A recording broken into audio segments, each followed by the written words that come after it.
My final visit with Central City Opera's production of Showboat is with soprano Emily Pulley playing Julie Laverne.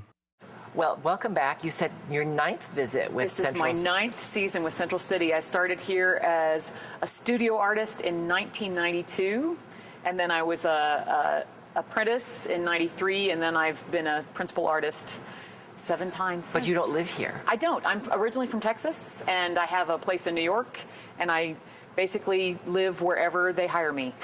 That's the life of an artist. It is. Especially a performance artist. You have to live wherever. Exactly. And I guess that's a pretty good segue for Showboat, because, you know, we travel from city to city, and that is they our don't have life. to pack and unpack. No, that's true. They take their stage and their That's dressing room and true. everything And with the them. audience has to come to them instead of them going to where the audience is. Would you I like guess it's that? a little bit, well, you know, I actually do enjoy the traveling. The packing, not so much. And, you know, I used to complain, you know, I'd roll my eyes about packing. I'd complain, and my mom would say, "But you're so good at it." I said, "Well, it's all the practice." So. It's all that practice. That's right. You'd be amazed how much you can get into a little carry-on with a little practice. Oh, yeah. Sheer force of will and defying the laws of physics. Yeah. Speaking of defying the laws of physics, 9 seasons with Central City Opera. Yep. That's kind of defying the laws of physics. Well, you know, it's something I'm very grateful for, is how loyal they have been over the years. And some companies don't seem to catch on that it only makes you look good when you tend to use and promote the people that have been through your training program.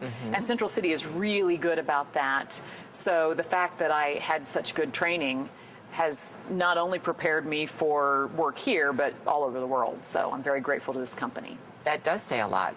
Dance companies, there was a time where dance companies did do that. Right. And they have also not embraced that idea as much. Maybe because there's a wider standard of training going on throughout the country? Maybe so, I guess. Maybe It's interesting because when I was first starting out, you know, there were maybe half a dozen apprentice programs around the country, and then companies caught on to the fact that they could have these tremendously talented young singers and have them in their employ for an entire season and give them weekly salary. And so now it's a whole different ball game for the young artists coming through, because you can get sort of stuck in that system and be a young artist when you're no longer young. You can't really be a young artist when you're 60.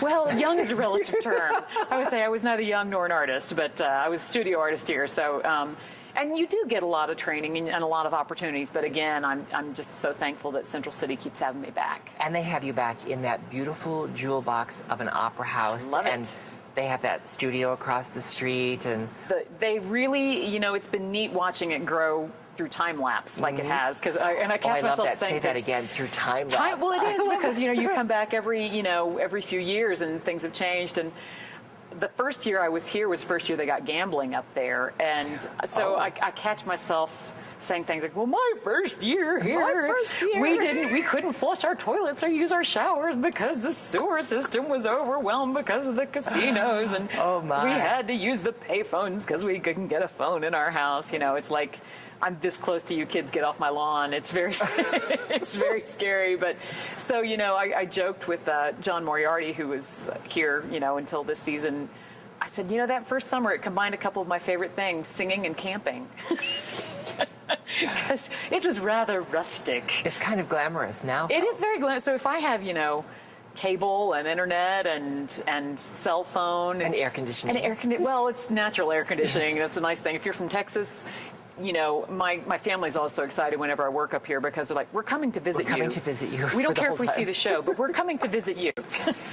Well, I'm certain that if they come to visit you while you're here for a Showboat, they'll want to see this. They are going to be here, and I think I have, at last count, I have over 30 people who are coming in from out of state for the show. Well, they can certainly fit here. We talked about the beauty and the glamour of Central City Opera's home. Yes. But this has a different kind of glamour and beauty. You know, I love the Buell. I've sung here. I sang here in Bohème in 2004. With Opera Colorado. With Opera Colorado, and I've sung at Betcher with Opera Colorado, and I sang at the opening of the Ellie. So, you know, it's really cool to be back here. So you've sampled all the acoustics they have available here. I tell you, well, and you know, they have a genius sound guy doing this show, because it is, you know, this theater was built, I think, for Phantom of the Opera, and they thought that it would play forever. And so it's not the kindest acoustic for non-amplified voices. And they're having to amplify this show. But the nice thing, for a while, you have to, I call it doing the acoustical trust fall, because you have to trust that someone else is going to take care of your sound. And your performance. You don't want to have and to as an adjust opera it. singer, you spend all these years trying to be your own soundboard. And so, but this guy is fantastic. And the thing that it does is it opens up some staging options where it's okay if you're facing upstage or facing away, because you know that the sound is always going to get out there. And if your emotional beat calls for you to... Yeah. So it's different because, in the theater like this, you can't necessarily hear your own voice bouncing back. But that's a very long, empty distance. And it's the theater was built to absorb sound so that it wouldn't interfere with what was coming through the speakers. But I tell you, it is just an amazing, amazing job that this guy has done. And the staff here at the Buell has really refined what they do as they've embraced more and more productions coming through. And you're in good hands, and everybody plays well with others, and it has been, for as big a production as this is, it has been a relatively low-stress tech week thus far. We still have a couple more to go. So. Couple more days, yeah. But it really, it's been everybody's doing it for the same reasons. They just want it to be a good production. And because you normally perform with opera companies as an opera singer, this performance schedule would be very different for you. Well, Julie has an easy job. She's kicked off the Showboat about halfway through the first act, and then she doesn't come back but for one scene in the second half. So I can wander around going, I don't know what everybody's so stressed out about doing all these shows back to back. Because that's really for our viewers who do not attend the opera regularly. That's very atypical. It is. I mean, in the theater, my first gigs as a singer were in the theater, and it was 8 shows a week, and you're just like, well, this is just how we do it. And the fact that you are mic'd does make a big difference. But for those of us who are... But they're mic'd and they have to dance and all that, too. Yes. But for those of us, who are...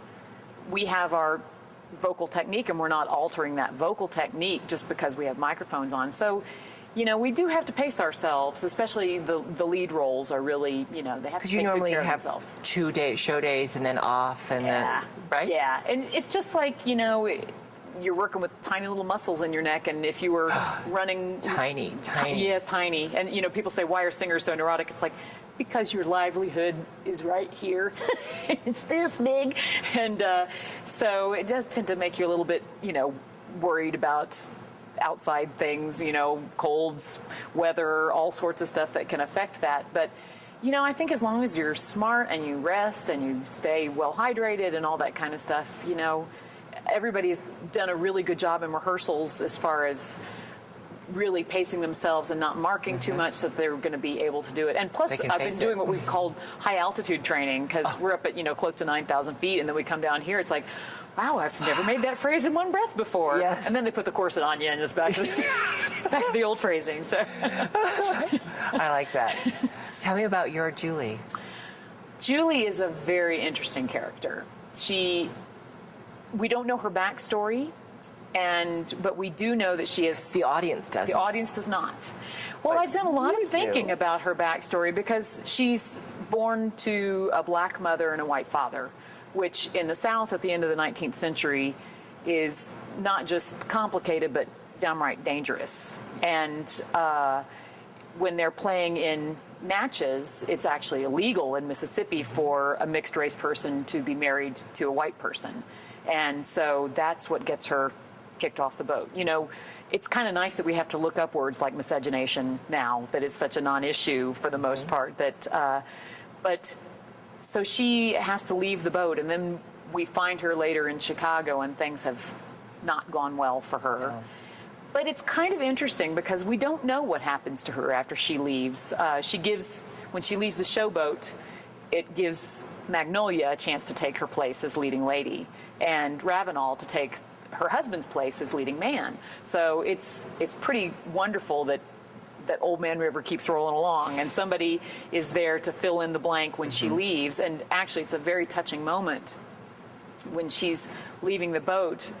Our director Ray has me standing and watching until I see them picking up the scene again and carrying on. It's like, okay, I can leave. Yeah. And then in Chicago, when Magnolia, who is having a rough time, comes to the Trocadero to sing for the manager there, and as soon as Julie hears her, she realizes this is another chance for me to give Nola a shot at singing. And Nola never knows, that it was Julie who, because I've changed my name by that point. Yeah. So And you don't let her see you. No. What is it like for you to play this character where we're not as informed in the text as some of the other characters are? How do you find her? I love it because I trust the audience. And I think Julie, because she's a character and she's a fully fleshed out person, but she's also representing something pretty big. Yeah. And so my job is to just tell the story and play the person and trust the audience to really fill in the blanks. And you don't have to beat people over the head to make them realize, this is something pretty serious, this is something pretty heavy. And she's a likable character, and it's a lot easier to like and care about what happens to an individual than to actually say, put a big sign up that says social issue, Right. And so I think that is one of the great things that art can do, is make you think about bigger things through narrative rather than through being invitational rather than presentational. Well, I'm It's a nice anxious to connection. come here and see it and be among the audience who's filling in the blanks, as you said. Well, as you guys tell I the feel story. really, really confident that, anybody who has always wondered, well, what happens next? What happens next? The great thing about Showboat is you get to see them meet, you get to see them fall in love, you get to see all these things happening, and then it's over such a long period of time. It would make a great miniseries, I think. Right. But it also makes for a wonderful night at the opera. It does make for a wonderful night I'm so at the delighted theater. to meet you, and I really appreciate you ducking out of tech rehearsal. My pleasure. To share this with us. Thanks so much.